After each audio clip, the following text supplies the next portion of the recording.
Parlons de perfection aujourd'hui. Amen. Si on parle de croissance, on va parler du Seigneur Jésus-Christ. Et premièrement, on va aller dans Philippiens chapitre 2 au verset 4, où il est écrit que, Philippiens 2, verset 4, que chacun de vous, au lieu de considérer ses propres intérêts, considère aussi ceux des autres. Amen. Donc, premièrement, on ne veut pas être égoïste, mais on veut penser à notre prochain. Amen. Gloire à Dieu. Ayez en vous les sentiments qui étaient en Jésus-Christ. Quels sont ces sentiments-là?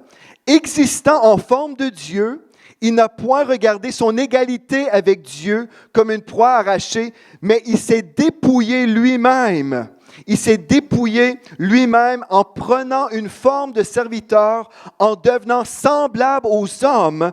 Il a paru comme un vrai homme. Remarquez une chose, quand Jésus est venu sur cette terre, Jésus nous dit ici, ce texte-là nous dit qu'il a pris une forme de serviteur en devenant semblable aux hommes. Lorsque les gens voyaient le Seigneur Jésus, ils ne voyaient pas quelqu'un qui brillait, qui flottait dans les airs, mais il marchait les deux pieds sur terre. Et les gens ne pouvaient pas discerner qu'il était Dieu. Mais Jésus était le Fils de Dieu, mais Jésus était aussi 100% Dieu, incarné dans un corps. Il était en même temps 100% humain. C'est difficile à comprendre intellectuellement, mais c'est la vérité de la parole de Dieu. Il a paru comme un vrai homme. Il s'est humilié lui-même, se rendant obéissant jusqu'à la mort, même jusqu'à la mort de la croix. Notre modèle par excellence, c'est le Seigneur Jésus-Christ. Et Jésus était rempli d'humilité. Jésus a obéi au commandement de son Père lorsque Dieu l'a envoyé ici sur cette terre, car Dieu a tant aimé le monde qu'il a donné son Fils unique. Jésus a accepté la mission divine, celle de se déplacer du ciel à la terre avec une mission précise. Cette mission-là, c'était de nous sauver de tous nos péchés. Amen. Gloire à Dieu. Mais moi, ce que je trouve merveilleux, c'est que le Seigneur Jésus a accepté d'être un serviteur. Il a pris la forme d'un serviteur. Amen. Et on va parler de croissance exponentielle pendant un certain moment. Pendant le mois de janvier, on va se concentrer tous les dimanches sur la croissance spirituelle, croissance à plein niveau. Mais on va se concentrer aujourd'hui, spécialement, de cette croissance et comment on peut l'expérimenter en voyant le modèle du Seigneur Jésus-Christ. J'aimerais ça maintenant vous inviter dans l'Évangile de Luc, chapitre 2, au verset 52. Luc 2, verset 52. Jésus croissait en sagesse, en stature et en grâce devant Dieu et devant les hommes. On va se stationner ici pendant quelques instants. J'ai déjà lu un texte que Dieu, en fait, a envoyé son Fils Jésus sur la terre, Dieu le Père, et on a compris aussi que Jésus est Dieu. Vous êtes tous d'accord avec ça? Donc, Jésus est Dieu. Est-ce que vous croyez que Dieu est parfait? Luc 2, 52 nous parle que Jésus croissait. Jésus, qui était parfait, pouvait croître. C'est spécial, ça. Donc, si vous pensez aujourd'hui, bien moi, je suis déjà parfait, je n'ai pas besoin de grandir, déjà là, vous pouvez changer votre mentalité. Amen? Parce que Jésus qui était parfait, on se dit, est-ce qu'on peut s'améliorer quand nous sommes déjà parfaits? Mais la Bible nous dit que Jésus croissait en sagesse, en stature et en grâce. Et quand on parle de la sagesse de Dieu, dans le psaume 111 au verset 10, il est écrit « La crainte de l'Éternel est le commencement de la sagesse ». On a vu ça plusieurs semaines dans le passé, au mois de décembre, novembre. On a parlé beaucoup de la crainte de l'Éternel et de la sagesse de Dieu. Et nous savons que Jésus, qui était parfait, a grandi même au niveau de la sagesse. En stature, nous savons que physiquement, le Seigneur Jésus a grandi aussi. Il est venu dans ce monde comme un petit bébé, et je suis certain que Marie n'a pas accouché un homme de 33 ans, n'est-ce pas? Marie a accouché d'un petit poupon, et puis Jésus a grandi comme un enfant normal. Et en grâce, Jésus croissait en grâce, c'est-à-dire en faveur. Une onction sur sa vie, une onction de faveur sur sa vie. Donc, si Jésus grandissait, lui qui était parfait, bien, comment est-ce qu'on peut comprendre cette croissance-là? Et en nous concernant, premièrement, dans son humanité, Jésus a révélé la perfection à toutes les étapes de la vie. Jésus a révélé, c'était quoi? Un bébé parfait de 2 semaines. Un petit bébé de 2 semaines, là, Marie avait le bébé parfait. Amen. Jésus était l'enfant parfait à 12 ans. Il se retrouvait au temple à 12 ans, n'est-ce pas? Jésus était l'ado parfait. Alléluia. L'ado parfait à 16 ans.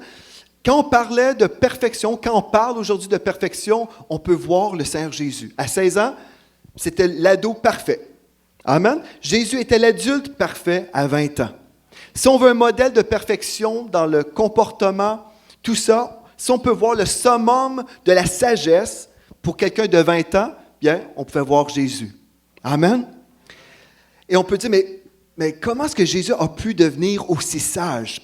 Bien, on sait que si Jésus avait voulu, il aurait pu garder toute la connaissance de sa divinité. Certainement, il savait qu'il était divin, mais dans le sens, toute la connaissance du ciel, de Dieu, il aurait pu opérer comme Dieu, mais il a choisi de se limiter lui-même. Vous comprenez tout ça? Donc, Jésus était dépendant de l'Esprit Saint, comme il marchait sur la terre, tout comme vous et moi. Amen. Donc, nous sommes des enfants de Dieu, le Saint-Esprit habite en nous. Et parce que le Saint-Esprit habite en nous, on peut recevoir de Dieu des consignes, on peut recevoir des directions, on peut recevoir des révélations de la part de Dieu. Et le Seigneur Jésus s'est limité lui-même. Il vivait sur la terre en tant qu'homme. Amen. Et là, on se dit, mais comment est-ce qu'il a pu grandir vraiment? Bien, nous savons que Jésus étudiait les Saintes Écritures. Il a certainement lu Proverbes chapitre 3, au verset 3. J'aimerais ça vous inviter, venez avec moi. Proverbes 3, 3. Il est écrit ici que la bonté et la fidélité ne t'abandonnent pas. Lis-les à ton cou, écris-les sur les tables de ton cœur. Tu acquerras ainsi de la grâce ou de la faveur et une raison saine aux yeux de Dieu et des hommes. Amen. Donc le Seigneur Jésus est un étudiant de la parole de Dieu. Il a appliqué parfaitement la parole de Dieu qu'il étudiait. Combien d'entre vous, vous êtes rendus là? Vous étudiez la Bible et vous l'appliquez parfaitement. Est-ce que vous êtes rendus tous là? Bon, merci pour votre honnêteté. Mais Jésus était toujours parfait. Il lisait ça une seule fois, Proverbe 3, verset 4, que la bonté et la fidélité ou la loyauté ne t'abandonnent pas. Jésus était parfait à tous les niveaux. Est-ce que vous êtes inspiré par la personne de Jésus-Christ quand je parle Jésus, le Fils de l'homme? Amen. Gloire à Dieu. OK, mais on va continuer à étudier un petit peu la vie du Seigneur Jésus, parce que quand nous parlons de croissance, on veut s'inspirer du meilleur modèle, et c'est le Seigneur Jésus. Jésus était un serviteur de Dieu. Il était humble, on l'a déjà lu dans Philippiens 2, et dans Matthieu 23, verset 11, Jésus a dit, « Le plus grand parmi vous sera votre serviteur. » Dans la mentalité du monde, bien, celui qui est en service est souvent la personne la moins importante. On s'imagine que c'est comme ça.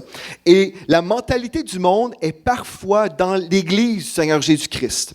On s'imagine que quelqu'un qui est en service, quelqu'un qui peut, par exemple, faire le ménage de l'Église. On peut s'imaginer, bien ça, c'est le plus petit des ministères, et celui qui prêche en avant, celui qui tient un micro en avant, bien, certainement, cette personne-là est plus importante qu'une autre personne. Mais c'est faux. C'est une mentalité du royaume des ténèbres. C'est une mentalité des êtres humains. Selon Dieu, le succès, c'est de faire la volonté de Dieu. Le succès, c'est d'accomplir ce que Dieu nous appelle à faire. Amen. Je n'étais pas, moi, un succès quand j'avais 10 ans, 10, 12 ans, quand je faisais le ménage à l'Église. Parce qu'à ce moment-là, Dieu me disait de faire ce que je faisais. Amen. Plus tard, Dieu a changé la brosse de la toilette et m'a donné un micro. Mais aujourd'hui, je suis obéissant de faire ça, mais si Dieu me disait que je devais laver la toilette, c'est ça que je devrais faire. Amen. On veut vraiment se séparer de la mentalité du monde pour recevoir la mentalité du royaume. Amen. Et je vais vous expliquer pourquoi je vous parle de tout ça. Parce que si on veut vraiment croître, Si on veut vraiment grandir, on doit se séparer de la mentalité des hommes perdus pour recevoir la mentalité du ciel. Si on reçoit la mentalité du ciel, on peut vraiment grandir parce que les lois spirituelles de Dieu sont toujours à l'opposé des lois des hommes. Les hommes vont dire, si vous voulez devenir plus riche, épargnez, épargnez, épargnez. Ce n'est pas mal d'épargner de l'argent. Mais dans le royaume de Dieu, on comprend premièrement, si on veut s'enrichir, donnez. Donnez et vous recevrez. N'est-ce pas? Donc, c'est un non-sens selon les hommes, mais selon Dieu, c'est sage de donner. Amen.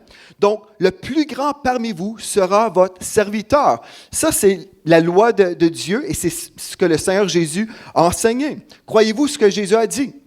Le plus grand parmi vous sera votre serviteur. Amen.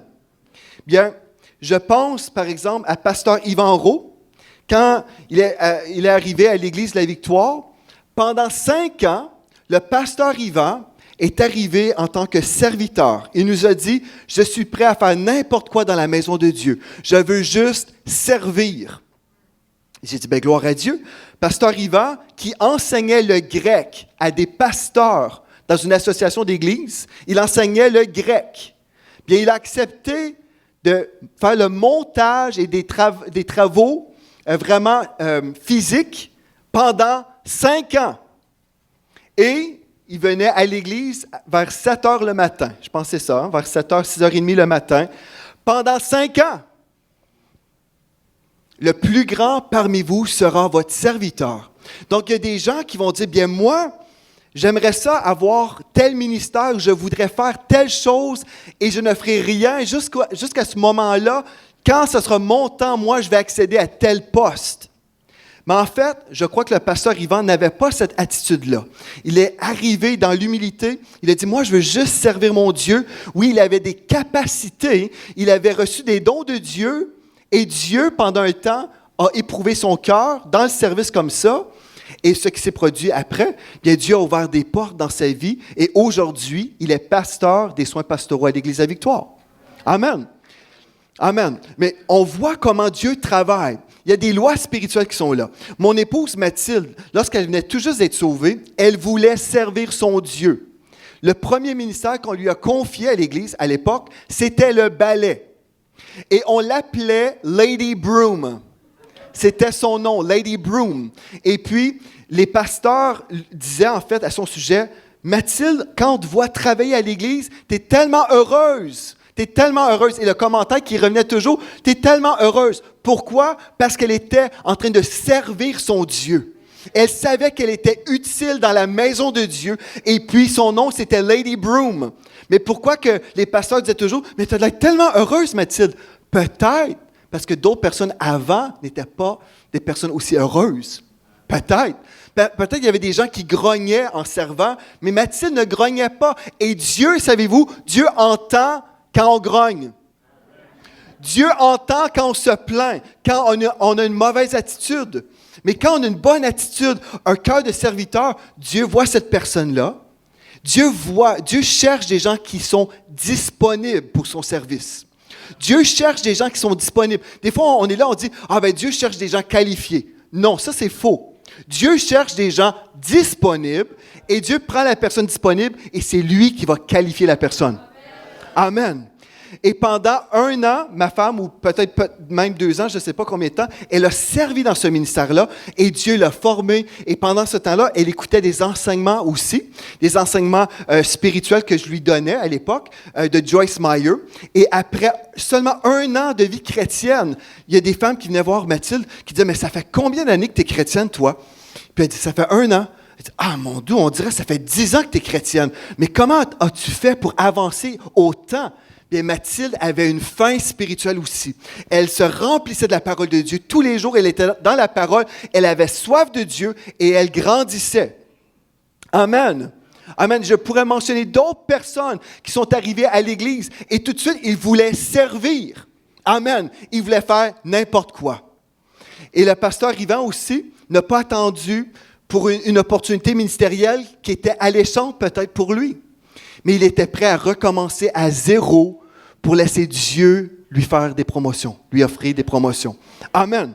Jésus était un serviteur. Si on veut croître dans notre vie spirituelle, on veut avancer, nous devons faire comme Jésus. Il était un serviteur. Jésus s'est humilié lui-même, il s'est abaissé, il est venu marcher sur cette terre. Imaginez Jésus qui habitait au ciel, dans la gloire céleste. Il vivait dans la gloire céleste. Et là, Dieu le Père lui a dit, mais il y a un peuple à sauver. Est-ce que tu es prêt à descendre sur cette terre, une poubelle comparativement à la gloire céleste? Est-ce que tu es prêt à venir, à aller là-bas, sur la terre, et en plus mourir pour ces perdus? Et Jésus a accepté cette mission. Il s'est abaissé, il s'est humilié lui-même. Mais ensuite, le texte nous dit que Dieu l'a élevé. Dieu le Père l'a élevé, lui a donné le nom au-dessus de tous les noms. Amen. Dieu l'a élevé et Dieu va vous élever au temps convenable si vous marchez dans l'humilité. Amen. Donc la première chose, Jésus était un serviteur. Alléluia. Amen. Gloire à Dieu. Je pourrais même regarder la vie d'Annabelle. Annabelle qui anime une émission de télévision. Certains diraient, « Ah, j'aimerais ça, moi, animer une émission comme ça. Ah, j'aimerais ça faire ça. » Le premier ministère de notre sœur Annabelle, c'était quoi? Le ménage. Hein, n'est-ce pas, Annabelle? Le ménage. Mais j'ai très rarement des appels ou des courriels ou des textos. « Pasteur Joël, je désire ardemment faire le ménage. » Mais pourtant, regardez, le ménage souvent emmène des grandes percées. C'est drôle, n'est-ce pas? Je ne sais pas si vous remarquez ça. Mais en même temps, ceux qui le font ne le font pas avec une motivation de manipulation. Quand on le fait avec une motivation de manipulation pour bargainer avec Dieu, marchander avec Dieu, Dieu le sait aussi. Amen. Dieu connaît toutes choses. Vous ne pouvez rien cacher à Dieu. Mais quand vous le faites par amour pour Dieu, par amour pour la maison de Dieu, vous dites, moi, je suis prêt à faire n'importe quoi. Je pourrais mentionner tellement de personnes dans l'Église qui ont servi. Et je ne prendrai pas le temps, mais je vais juste vous mentionner quelques noms ce matin. Donc, Jésus est un serviteur de Dieu. Et là, si vous êtes un serviteur du Seigneur Jésus-Christ, bien, vous êtes un disciple du Seigneur Jésus, et les disciples de Jésus font comme lui. Les disciples de Jésus font comme lui. Ils progressent. J'aimerais ça vous inviter maintenant dans 1 Timothée, chapitre 4. L'apôtre Paul a parlé à son fils spirituel Timothée. 1 Timothée, chapitre 4, verset 13. Ici, on voit, l'apôtre Paul a reçu une touche de Dieu, une visitation surnaturelle. Il a été sauvé. Gloire à Dieu. Et quand il a été sauvé, il était en feu pour Dieu. Il a consacré sa vie au service de Dieu. Et là, il avait cet homme, Timothée, qui était l'un de ses fils spirituels. Et voici ce que l'apôtre Paul a dit à Timothée, qui devait être un bon disciple du Seigneur Jésus-Christ. L'apôtre Paul a dit à Timothée, « Jusqu'à ce que je vienne, applique-toi à la lecture, à l'exhortation, à l'enseignement. » Ça, c'est 3 bonnes choses, n'est-ce pas? Donc, l'apôtre Paul dit à Timothée, qui est un prédicateur de la parole, « Tu dois lire la parole. Première chose, applique-toi à la lecture, à l'exhortation. » Puis c'est en ordre chronologique. Là. Si on ne lit pas la Bible, comment pouvons-nous exhorter les gens? Premièrement, lis ta parole, exhorte, et puis enseigne la parole. Verset 14, « Ne néglige pas le don qui est en toi. » Parce que Timothée avait reçu un don de Dieu, un don surnaturel.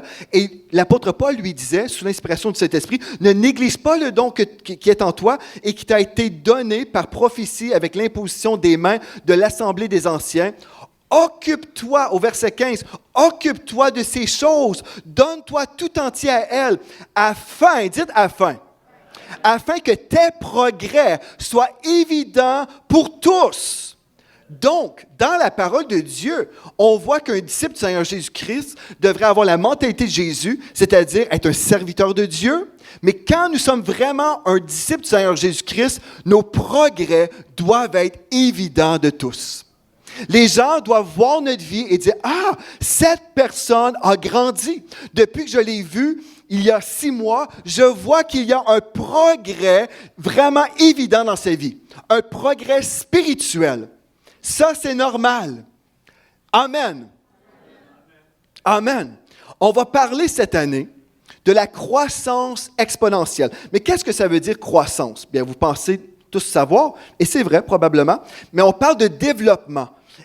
extension ou augmentation de quelque chose. Cette année, êtes-vous prêts à augmenter pour Dieu? Amen. Vous êtes prêts à grandir spirituellement. Et ensuite, on parle d'une croissance exponentielle. Mais qu'est-ce que ça veut dire exponentielle? C'est une croissance rapide et continue. C'est-à-dire une croissance constante. Une croissance sans interruption. On ne parle pas ici, on grandit un peu, puis oh! Non. On parle d'une croissance exponentielle. On parle ici, on s'en va à un autre niveau sans interruption. On avance. Mais qui peut décider si on va avancer? Ah, ben c'est Dieu qui est au contrôle de tout, hein? Non? On a déjà établi que Dieu nous a donné une autorité spirituelle. On peut dire oui à Dieu ou on peut dire non. N'est-ce pas? Si l'apôtre Paul parlait à Timothée et puis il lui disait, écoute, ne néglige pas le don qui est en toi. Passe du temps dans la parole. Exhorte les gens, enseigne. Si Timothée disait, bien moi je préfère aller jouer avec mon ordi, là. Je préfère prendre mon téléphone et puis passer des heures à perdre mon temps, à jouer des jeux. En passant, c'est un bonus. Ce n'était pas dans mes notes. Mais si vous voulez perdre du temps, jouez des jeux sur vos téléphones. Je n'ai jamais joué un jeu sur un téléphone. Je ne sais pas comment faire et ça ne m'intéresse pas. C'est une perte de temps. Amen. Ah, je suis allé à tel niveau, puis ça, qu'est-ce que ça change? Qu'est-ce que ça change dans votre vie? Savez-vous, la chose la plus importante que vous avez, c'est votre temps. Le temps que vous dépensez, vous ne pouvez jamais récupérer ce temps. Le temps vaut plus que de l'argent. Parce que vous pouvez perdre 100 000 $, mais vous pouvez regagner 100 000 $. Amen. Mais vous ne pouvez pas regagner 10 ans de perdu. Quand vous perdez votre temps, vous le perdez. Mais votre Dieu peut racheter le temps pour vous. Amen. Il peut vous faire accélérer plus rapidement comme vous suivez votre Dieu et vous vous consacrez à lui. Il y a de l'espoir pour vous, mais ne prenez pas une décision consciente de perdre votre temps, de gaspiller votre temps. Amen. Gloire à Dieu. On veut être intelligent. Vous savez, moi, là, je suis en train d'investir 1 heure de mon temps en ce moment pour semer cette parole dans vos vies pour que vous puissiez grandir. Amen. Je n'aurai plus jamais cette 1 heure-là de toute ma vie. Je ne pourrai jamais reprendre cette heure-là et vous, c'est pareil. Si vous avez pris la décision, je vais écouter le pasteur pendant 1 heure, bien gloire à Dieu, vous êtes en train d'investir votre temps dans quelque chose qui peut changer votre vie. Mais vous pouvez écouter aussi et penser au McDonald's ou la poutine. C'est une perte de temps, vous êtes en train de vous faire voler. Que Dieu vous délivre des jeux, je dis Nintendo, est-ce que ça existe encore? Je ne le sais pas. Mais les jeux, ce perdage de temps-là, cette perte de temps-là, au nom de Jésus, alléluia, ça c'est un bonus, je ne sais pas pourquoi je l'ai dit. Les disciples de Jésus font comme lui, ils progressent. Ils progressent. Je vais relire le texte. Occupe-toi de ces choses. Occupe-toi des choses spirituelles, en d'autres mots. Donne-toi tout entier à elles, afin que tes progrès soient évidents pour tous. Voulez-vous que vos progrès cette année, à la fin de 2019, qu'on puisse voir votre vie et dire, « Ah, cette personne était là, je me souviens, elle était comme ça, mais voici ce que Dieu a fait à travers sa vie. » Amen. Vous êtes la personne qui peut dire oui à ça. S'il y a une croissance exponentielle, il y a forcément eu un déclencheur de cette accélération. Il y a quelque chose qui s'est produit pour qu'il y ait un changement, une croissance comme ça. L'origine du déclencheur se retrouve dans la découverte et dans l'application des lois spirituelles divines. L'origine du déclencheur se retrouve dans la découverte. En ce moment, vous faites découvrir des lois que je vais vous enseigner. Et dans l'application. Plusieurs chrétiens vont découvrir des choses, mais ils ne vont pas l'appliquer. Vous devez découvrir, entendre et ensuite l'appliquer et ne pas être des auditeurs oublieux. Donc, chaque dimanche matin de cette année, lorsque je vais être derrière la chaire, je vais vous apporter des lois spirituelles de Dieu. Et comprenez ceci, quand vous vous déplacez pour venir à l'Église, ce n'est pas simplement un temps où vous allez être édifié. C'est un temps, oui, vous allez être édifié, vous allez être bâti, mais c'est un temps aussi où vous êtes devant un choix. Est-ce que je vais croire dans cette loi spirituelle-là? Est-ce que je vais l'appliquer? Amen. Si vous l'appliquez, votre vie va changer, c'est sûr et certain. Votre vie va aller de l'avant. Gloire à Dieu. Et vers le haut. Gloire à Dieu. OK, donc si j'arrive à grandir en 2019, je vais devoir maturer spirituellement. Alléluia. Et je vais devoir changer au niveau de ma mentalité. C'est quoi ça, une mentalité? Une mentalité, c'est des habitudes ou ensemble des habitudes intellectuelles, des croyances et des dispositions psychiques caractéristiques d'un groupe. Qu'est-ce que ça veut dire? Une mentalité, c'est un ensemble des habitudes intellectuelles. J'ai l'habitude de penser d'une certaine façon. J'ai l'habitude de penser, et c'est les caractéristiques d'un groupe. Hier, j'ai vu circuler sur Internet, ou comme mes filles diraient, sur les Internets. Non, c'est une joke. Félicité, Floramé faisait une petite joke hier. Pour ceux qui ne connaissent pas l'Internet, ils vont dire sur les Internets. Alléluia. Pardon, chérie. OK.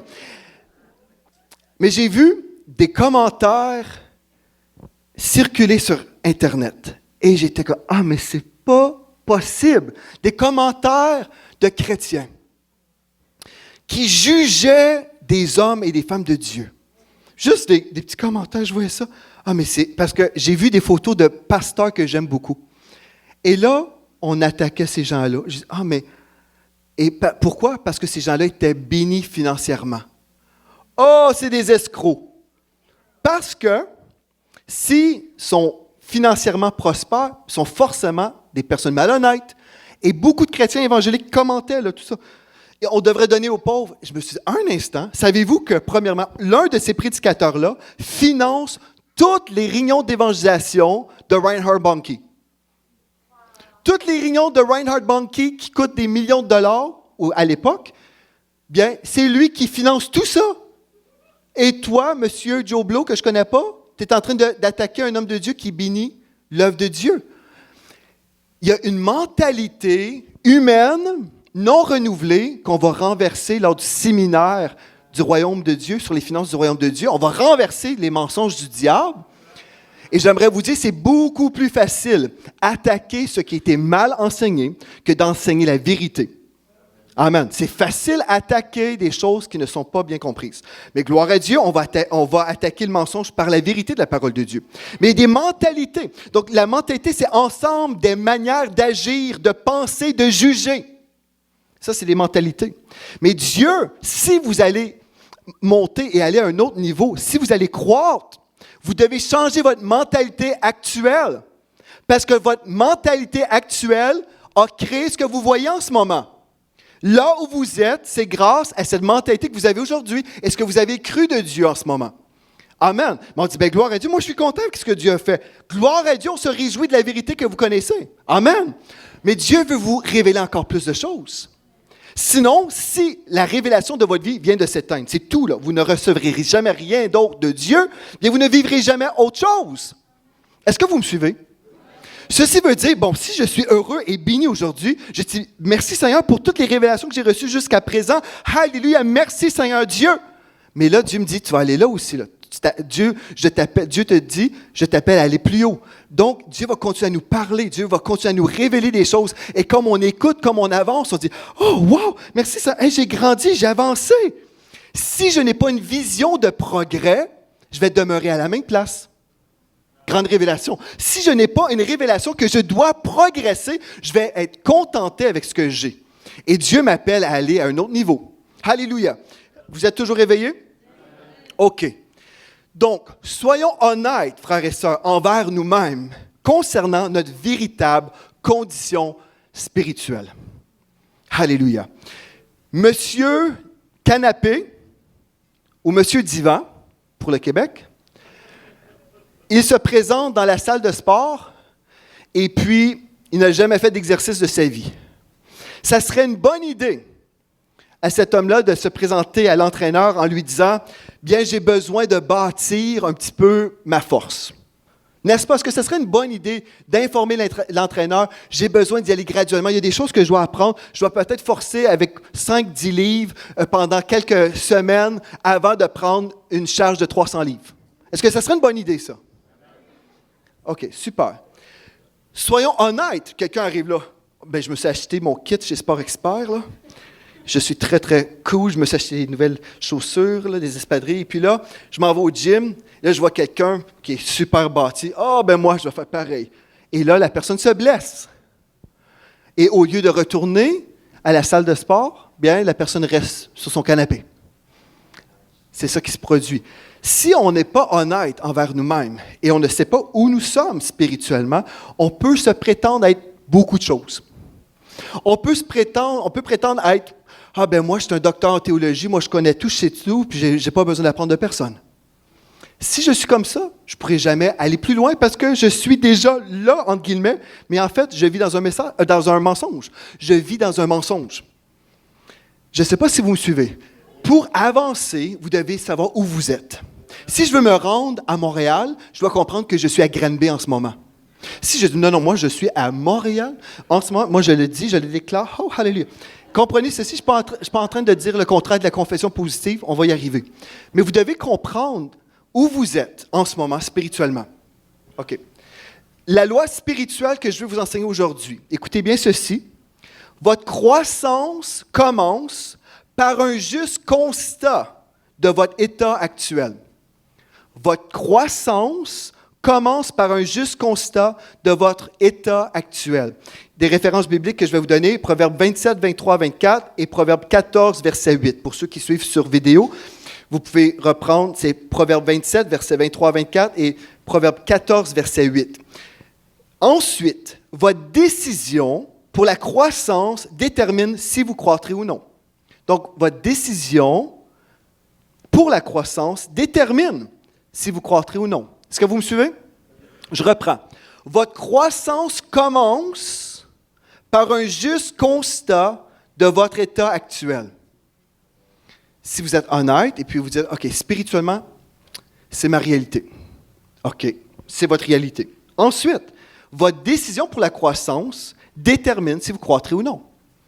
Donc, si je décide que je ne veux pas rester là, je vais pouvoir changer, je vais pouvoir grandir. Amen.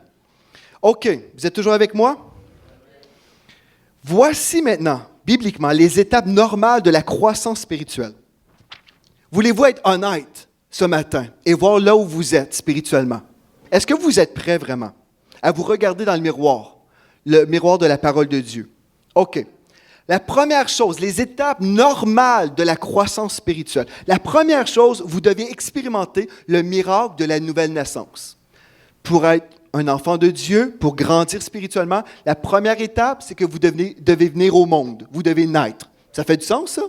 La référence biblique, 1 Pierre 1, 23, vous êtes né à une vie nouvelle. Par exemple, vous êtes né de nouveau, selon Jean 3, 3. Donc, vous êtes né à une vie nouvelle, non d'un homme mortel, mais d'une semence immortelle, la parole vivante et éternelle de Dieu. Donc, la première étape, vous devez exister dans le monde de l'esprit. Vous devez être sauvé, né de nouveau. Donc, un bébé spirituel.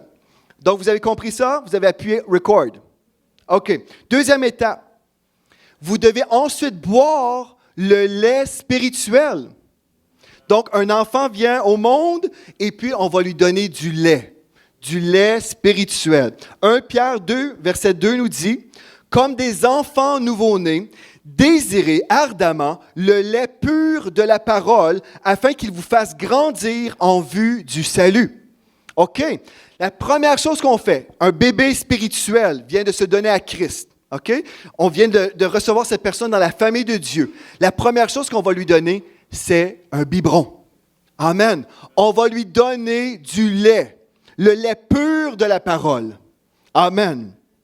Pourquoi? Afin que ce lait-là le fasse grandir en vue du salut, en vue de la délivrance. Le salut, c'est d'être délivré de toutes les œuvres de Satan.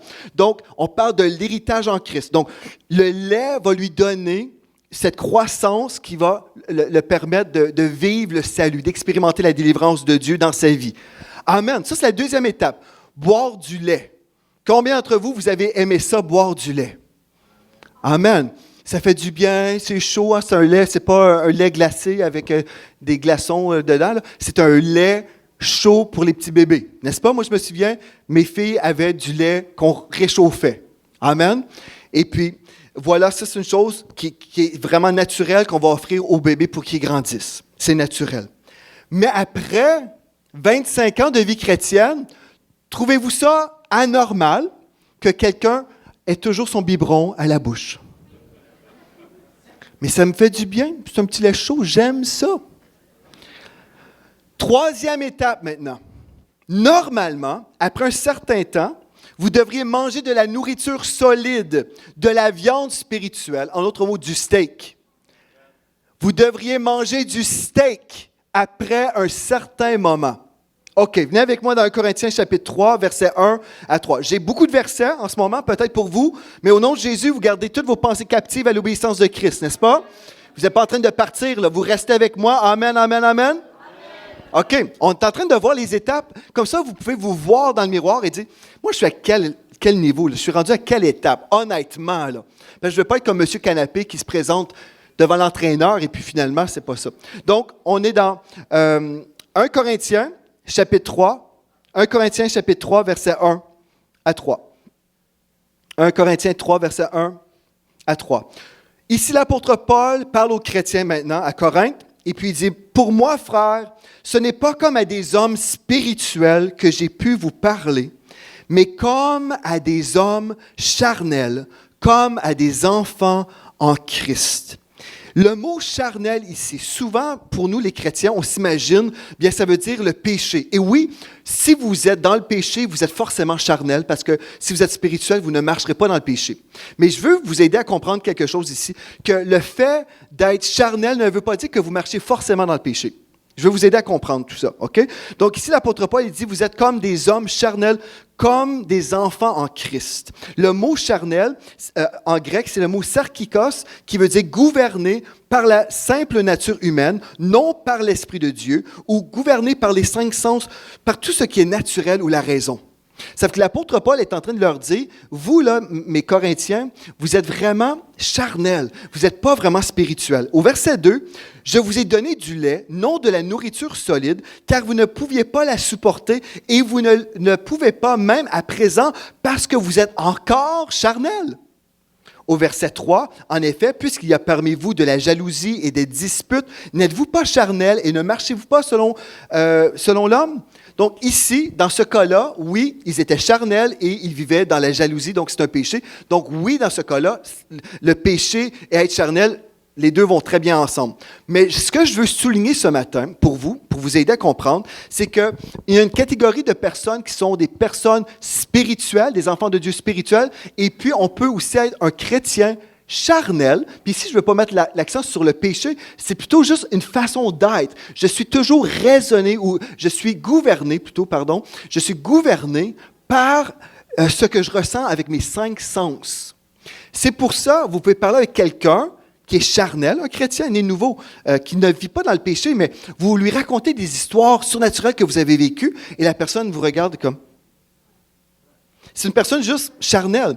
En anglais, on va dire meathead, tête de viande. C'est une personne, c'est très drôle, hein? En anglais, c'est meathead. You're a meathead. Tu es juste une tête de viande. Tout ce que tu reçois, il n'y a pas de discernement spirituel, c'est un discernement juste ici. Tu peux juste croire ce que tu vois, ce que tu ressens. Ça, c'est une personne, en fait, qui est vraiment charnelle. Et oui, elle peut vivre dans le péché aussi, certainement. Si nous sommes charnels, on peut vivre dans le péché. Mais l'autre fois, j'écoutais... c'est une sorte de conversation sur un plateau de télévision. Et puis, il y avait quelqu'un qui parlait justement des finances. Et puis là, il y avait une femme de pasteur qui disait, « Ah, mais il y a des gens qui décrètent que Dieu pourvoit tous leurs besoins. » Mais voyons donc, comme si on a besoin de décréter des promesses de Dieu. On a juste besoin d'aller travailler puis se chercher un travail. Mais qu'est-ce qu'ils s'attendent que Dieu va faire? Dieu va envoyer de l'argent surnaturellement? Là, j'écoutais ça et je pensais, « Meathead ». Je pensais, la personne n'a pas de révélation des lois spirituelles. Oui, il faut aller travailler. Oui, c'est vrai ça. Mais elle ne comprenait pas qu'on pouvait avoir une puissance spirituelle par la puissance du décret. Est-ce que vous me suivez? OK. Donc, on peut être spirituel ou on peut être charnel. On peut être sauvé et aussi être immature sur le plan spirituel. OK. Alléluia.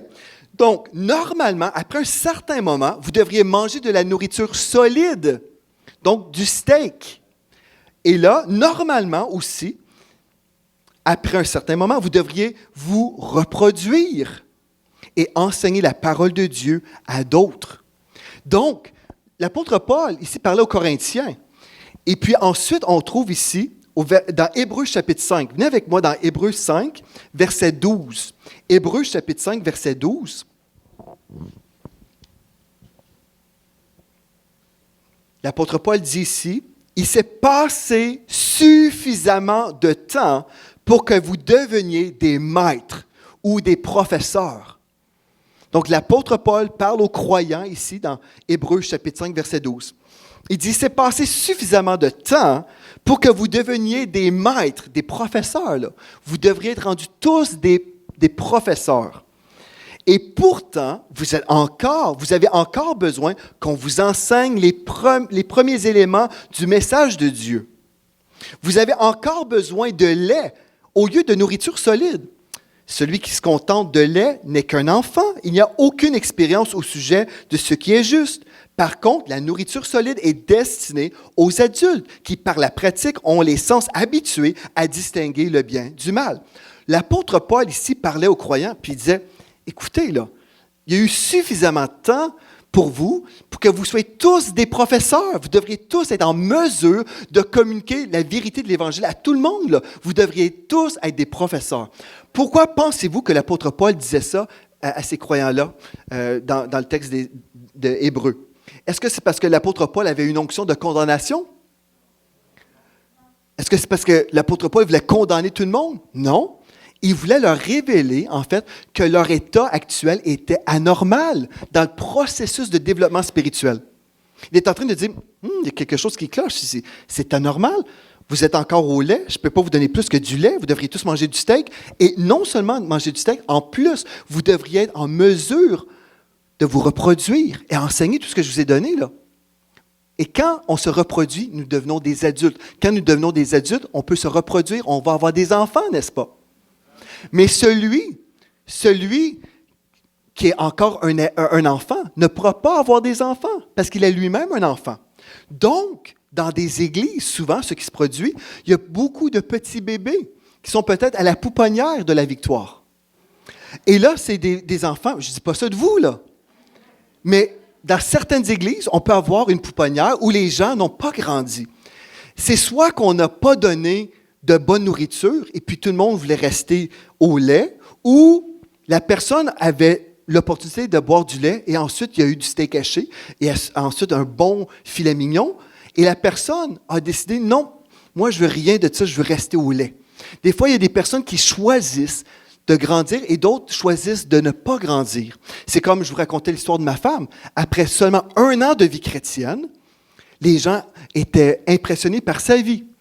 Bien, est-ce que c'est parce que je veux louer mon épouse? Bien oui, je veux louer mon épouse. Mais je vous raconte quand même des choses parce que quand j'étais dans ma voiture, en arrivant ici, je pensais justement, après 1 an de vie chrétienne, on devrait être en mesure, certainement, on devrait être en mesure de conduire une autre personne à Christ et aussi faire un autre disciple. Après 1 an, si ma femme pouvait avoir 10 ans de vie chrétienne dans l'espace d'1 an, là, chaque enfant de Dieu de cette maison, si vous êtes sauvé depuis au moins 1 année, là, vous devriez faire des disciples.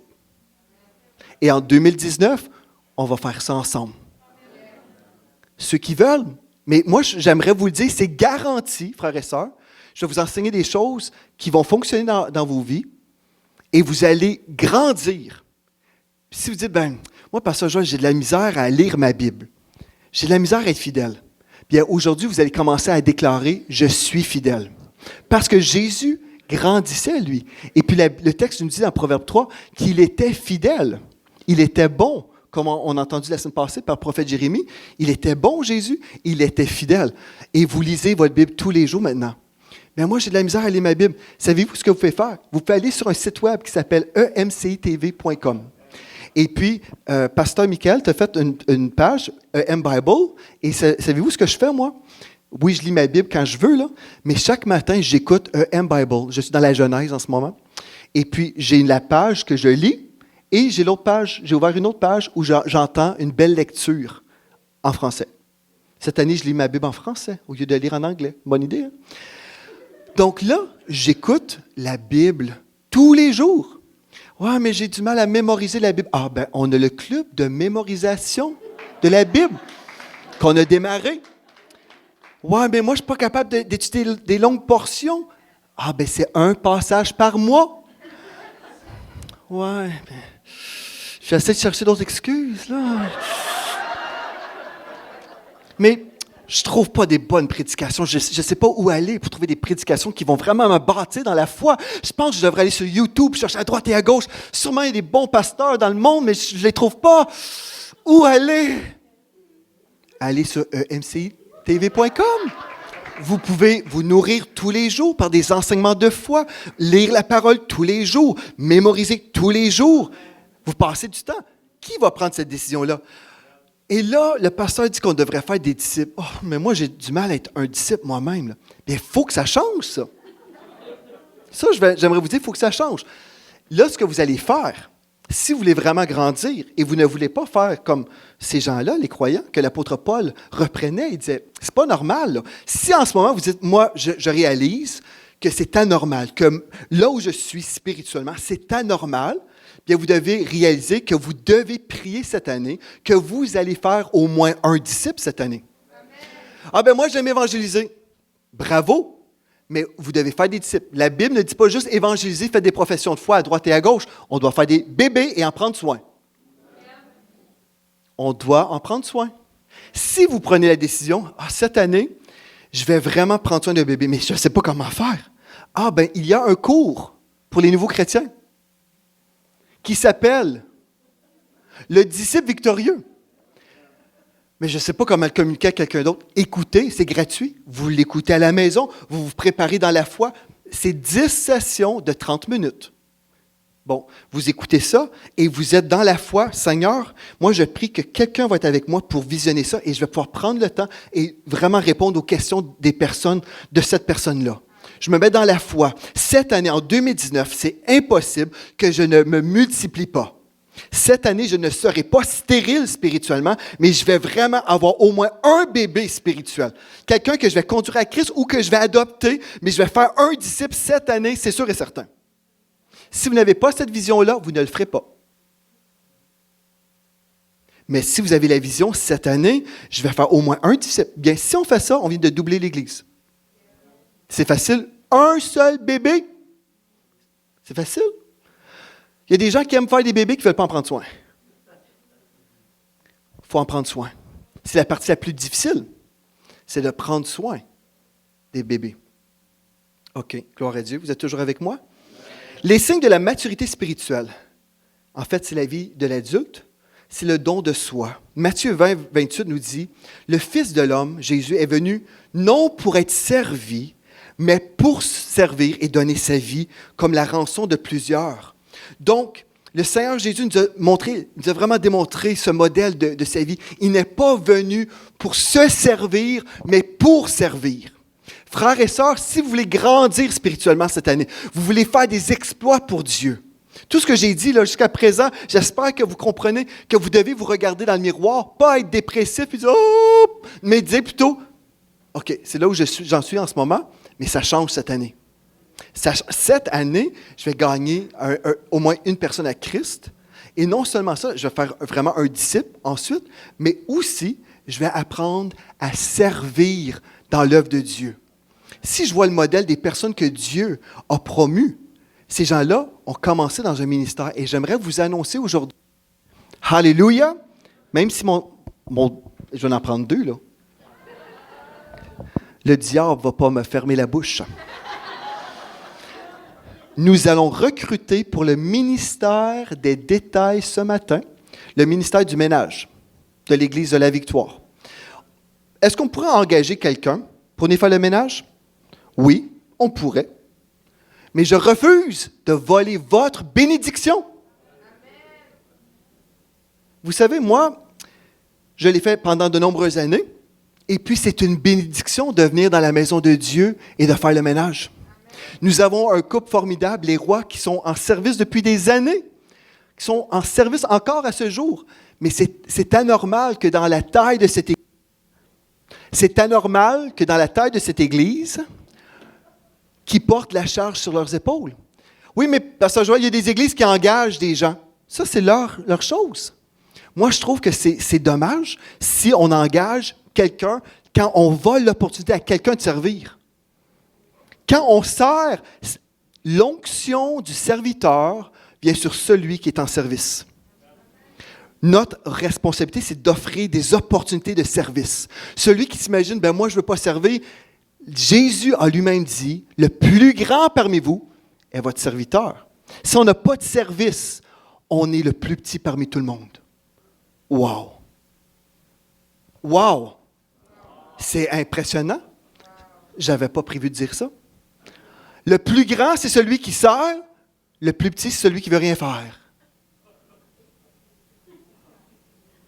C'est une bonne citation. Le plus grand, c'est le serviteur. Le plus petit, c'est celui qui ne veut rien faire. Oh, hallelujah. On va enregistrer ça, mettre ça sur Instagram. OK. Donc, le don de soi. En ce moment, vous devriez dire, moi, là, je veux servir mon Dieu. Je l'aime, Dieu. Je veux servir. En ce moment, je pourrais vous chanter le chant « Tel que je suis ». Tel que je suis. Non, je vais arrêter. Je pourrais faire un appel. Mais combien d'entre vous en ce moment, vous désirez aller à un autre niveau et vous ne servez pas, mais vous aimeriez ça. Peut-être que vous servez déjà, j'oublie ça.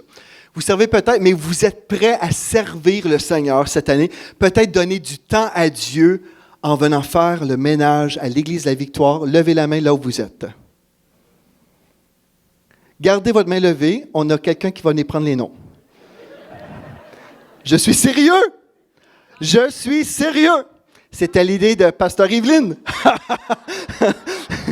Levez la main là où vous êtes. Ce qu'on va faire, des cédules. Une fois par mois, peut-être vous allez venir servir. Est-ce que la personne, c'est Diane ou, OK, une fois par mois, vous venez faire du ménage. La sœur Diane, vous prenez des notes. Est-ce qu'on peut, c'est bon? Ma femme, tu prends des photos? Si on n'a pas noté votre nom, allez à la table d'accueil et dites, moi, je suis prêt. Vous savez, si on a une équipe, une personne ou deux personnes qui viennent une fois par mois, c'est doux et léger. Si c'est un couple qui porte tout pour toute l'Église, c'est anormal. Il y a des églises qui ont des centaines de personnes puis sont obligées d'engager des gens. C'est anormal. Dites anormal. Dans une maison, moi, là, dans une maison, on se lave. On lave notre maison. On prend soin. Oui, c'est vrai, on se lave le corps, mais on lave aussi la maison. On prend soin de notre maison qu'on aime. Amen. Vous dites, mais là, tu as combiné une annonce et une prédication. Oui. Alléluia. Si vous dites, moi, quand j'aurai ma percée, là, je vais faire telle chose. Votre percée ne viendra jamais. La percée vient quand on marche dans l'obéissance. Première chose, comme Mathilde, Lady Broom, elle a pris cette identité pendant un temps. Avant d'avoir un micro, elle passait le balai. Alléluia. Moi, je veux juste faire telle chose. Vous allez attendre longtemps. Alléluia. On peut se réjouir de cette vérité-là. On peut se réjouir de cette vérité. Au moins, vous le savez maintenant. Au moins, vous le savez. Vous n'irez pas plus loin. Vous devez servir le Seigneur. Trouvez une façon. Vous devez absolument trouver une façon de servir Dieu. C'est impossible d'être un chrétien et ne pas servir Dieu. Je ne comprends pas. Frères et sœurs, vous êtes un enfant de Dieu. Est-ce que vous êtes un enfant de Dieu? Vous devez avoir un service dans la maison de Dieu. Si vous n'avez pas de service, c'est anormal. Alléluia. Moi, je suis là pour recevoir. OK.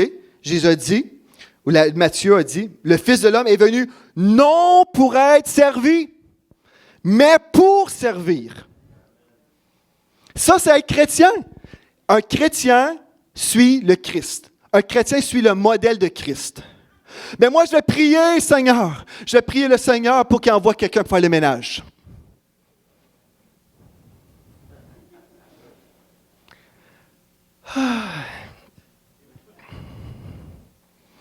Acte 20, 35 nous dit, « Souvenons-nous de ce que le Seigneur Jésus lui-même a dit, il y a plus de bonheur à donner qu'à recevoir. » Je termine avec ceci.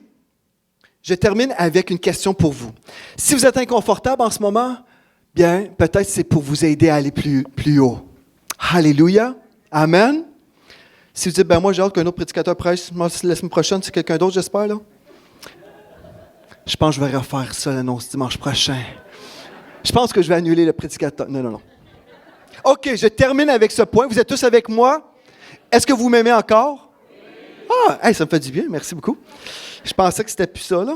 OK. Quels sont vos objectifs de croissance en 2019? Donc, je vous encourage, je vais vous donner une liste ici. Là, vous allez retourner à la maison quand la vidéo sera disponible. Vous pouvez prendre en note toutes les choses et prier, là, sincèrement, devant Dieu. Et vous dites, Seigneur, voici ma liste.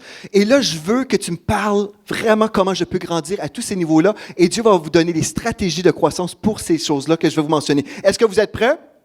OK. Vous devez définir vos objectifs de croissance pour 2019.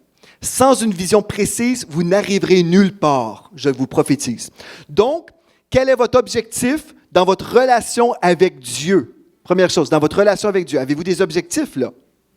Avez-vous un but avec votre relation avec Dieu? Il faut que ça soit précis là. À la fin de l'année, moi je vais avoir lu vraiment tous les versets de méditation et de mémorisation. Moi je vais tous les connaître par cœur. Ça c'est une chose que je veux vraiment avoir en moi. Je veux avoir lu tel livre de la Bible. Je veux lire certains livres spirituels pour m'aider dans ma croissance. Il y a des choses que je veux faire cette année. Je veux faire de l'Institut biblique. Je veux faire le Collège Intégrité cette année. Je veux faire quelque chose. Amen. Bien, j'ai un souhait. Non, j'aimerais ça connaître plus la parole. Un souhait égale 0. Souhaiter, ça ne donne rien. Je souhaiterais être tellement beau, je souhaiterais avoir un beau corps. Sans le gym, ça ne changera pas. Je souhaiterais manger du gâteau au chocolat, puis juste écouter la télévision, puis être beau. Ça ne marchera pas non plus. On ne peut pas souhaiter sans action. Vous devez agir. Amen. OK. Dans votre relation avec Dieu, soyez précis. Puis là, vous priez, puis le Saint-Esprit va vous dire, mais j'avais aussi préparé ça pour toi. Ah bon? Gagner une âme? Ah oui. En fait, il y a 3 personnes. 3 personnes? Ça va te prendre 3 heures par semaine. Non, 6 heures par semaine. 6 heures par semaine? Et là, Dieu vous dit, oui, mais là, tu vas annuler telle pratique. Qu'est-ce que tu veux dire? Tes 3 heures de cinéma chaque soir. Mais 3 heures de cinéma chaque mois? Je n'ai pas le temps. Dieu te dit, tu as le temps. En passant, vous dites, quand j'aurai plus de temps, je prophétise ce soir à minuit, la journée va être finie. Vous n'aurez jamais plus de temps. Jamais. Mais tu comprends ce que je veux dire quand j'aurai plus de temps à moi. Vous avez 24 heures à vous. Comment investissez-vous votre temps? Vous n'aurez jamais une minute de plus. Écoutez-moi, là, vous allez veiller jusqu'à minuit. Vous allez voir, là. Vous ne verrez pas. Bonus, 1 heure de plus cette semaine, ce soir. Bonus, demain soir, 2 heures de plus. Oh, bingo, j'ai eu 2 heures de plus. Ça n'arrivera pas. Vous aurez juste 24 heures. C'est à vous de décider comment vous allez gérer votre temps. Alléluia. C'est bon ce que je suis en train de dire. C'est meilleur que vous répondez. Dans votre relation avec Dieu, dans votre service dans la maison de Dieu. Moi, cette année, je veux faire telle chose et je vais tout faire pour me mettre en position pour y arriver. Dans mon couple, on peut prier pour notre couple et avoir des objectifs. Oui, on peut dire, cette année, là, on va passer une fin de semaine à Hawaï en couple, hein?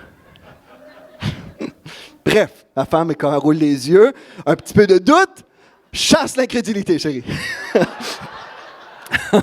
OK. Dans votre couple, vous devez être précis des choses que vous voulez vivre. Et on va prendre le temps, chérie, on va en parler. OK. Dans votre famille, qu'est-ce que vous voulez vivre en famille? Priez, demandez au Saint-Esprit. Qu'est-ce que tu veux pour notre famille cette année? Dans vos amitiés? Amen. Comment pouvez-vous être une source de bénédiction pour vos amis? Amen. Dans votre développement personnel, est-ce qu'il y a des choses que vous devez faire peut-être pour votre entreprise?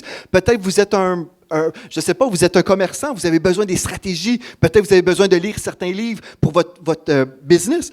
Dans votre corps, peut-être pour votre santé, dans vos finances. Amen. Plusieurs choses que vous pouvez évaluer avec Dieu, prier, dire Seigneur, cette année, c'est impossible que je reste à la même place. Je dois absolument avancer. Et j'aimerais vous dire, quand vous allez faire comme l'apôtre Paul disait à Timothée, que tes progrès soient évidents de tous, bien vous allez vous réjouir à la fin de l'année. Vous allez dire, j'ai progressé. Le royaume de Dieu a progressé. Des âmes ont été sauvées. Moi, cette année, je suis plus riche spirituellement à plein de niveaux. Est-ce que c'est intéressant, ça? Ou... En son temps, Dieu fait toutes choses en son temps. Ce chant-là, on ne chante pas à l'Église de la Victoire. Gloire à Dieu. Je vais inviter l'équipe de la louange. Alléluia. Romains 15, 13, mon dernier verset. Que le Dieu de l'espérance vous comble de toute joie et de sa paix par votre confiance en lui. Ainsi, votre cœur débordera d'espérance par la puissance du Saint-Esprit. Tout ce qu'on fait est possible. Tout ce qu'on peut faire, c'est possible grâce au Saint-Esprit qui nous anime. Amen. Qui nous donne la puissance, qui nous donne le souffle de vie. Mes frères et sœurs, 2019, année de la croissance exponentielle pour moi, pour tous ceux qui vont croire. Alléluia. Même si on doit prendre 2 micros pour prêcher, on va prêcher. Amen. Gloire à Dieu. Je ne sais pas si ce matin, vous avez cru que vous allez faire quelque chose de différent. Souvent, on est trop passif. Mais en 2019, on doit grandir. Combien d'entre vous, vous avez commencé à voir que c'était possible peut-être de faire un disciple cette année? Vous commencez à le voir, là. Priez là-dessus. Là, déclarez. Vous pouvez vous lever là où vous êtes. Vous pouvez déclarer, j'ai reçu. OK, non, là vous êtes réveillés. Dites, je suis réveillé. Au nom de Jésus. OK. Là, vous êtes réveillés. Là, vous pouvez dire, j'ai reçu la parole de Dieu. Je suis un auditeur obéissant. Je grandis. J'avance dans le nom de Jésus. Grâce à mon obéissance, le royaume de Dieu avance. Des âmes sont sauvées. Des corps malades sont guéris. Dans le nom de Jésus. Amen. Est-ce qu'on peut acclamer le Seigneur Jésus-Christ aujourd'hui? Amen. Alléluia. Gloire à Dieu. Alléluia. Amen. C'est un décret de foi ce matin. Si vous êtes découragé, si vous pensez que c'est trop difficile, j'ai lu le dernier verset, que tout ça c'est grâce au Saint-Esprit qui est en vous. Amen. L'apôtre Paul nous a montré les étapes normales de la vie chrétienne. Puis il disait aux chrétiens, non, c'est anormal, vous devriez être au steak. Mangez du bon steak en 2019. Le filet mignon de Dieu. Découvrez les profondeurs de la parole de Dieu cette année comme jamais auparavant. Que ce soit votre année de croissance exponentielle dans des révélations de Dieu. Passez du temps avec votre Dieu cette année. Passez du temps avec le Saint-Esprit qui va vous révéler les profondeurs de cette parole, qui va vous révéler des choses sur votre propre vie, qui va vous donner des révélations par songe, par vision, par des paroles. Le Saint-Esprit est là cette année comme il a toujours été, mais maintenant c'est à nous de prendre cette décision. Seigneur, je te donne cette année 2019. Elle ne sera pas comme 2018. Non, 2019, c'est une année glorieuse. Une année de ta présence dans ma vie, où je m'approche encore de toi. Alléluia. Est-ce qu'on peut lever les mains et juste le louer pendant quelques instants, d'une façon prophétique? On le loue à l'avance pour les percer. On le loue pour sa bonté. On le loue pour son amour. On le loue pour les âmes qui deviendront des disciples cette année. Alléluia. Merci, Seigneur Dieu. Alléluia. Gloire à toi, Seigneur Dieu. Merci pour les changements dans nos vies. Merci, Seigneur Dieu, parce qu'on est honnête envers nous-mêmes. On accepte de se regarder dans le miroir. On décide cette année, on veut aller de l'avant avec toi. On refuse d'être stagnant. On refuse cette stagnation, Seigneur Dieu. Mais on avance avec toi. Alléluia. Merci, Esprit de Dieu, parce que je crois cette année, en 2019, tu vas parler à mes frères et mes sœurs qui vont prendre le temps avec toi dans la parole, dans la prière. Seigneur, je crois que tu vas te révéler, tu vas leur démontrer, tu vas leur révéler des choses précises pour leur vie, pour leur famille, leur couple, leur entreprise, Seigneur Dieu. Alléluia, nous te louons, Seigneur Dieu, parce que nous ne sommes pas des orphelins, mais nous sommes tes enfants. Alléluia, tu as des projets de paix et non de malheur pour nous. Alléluia. Alléluia.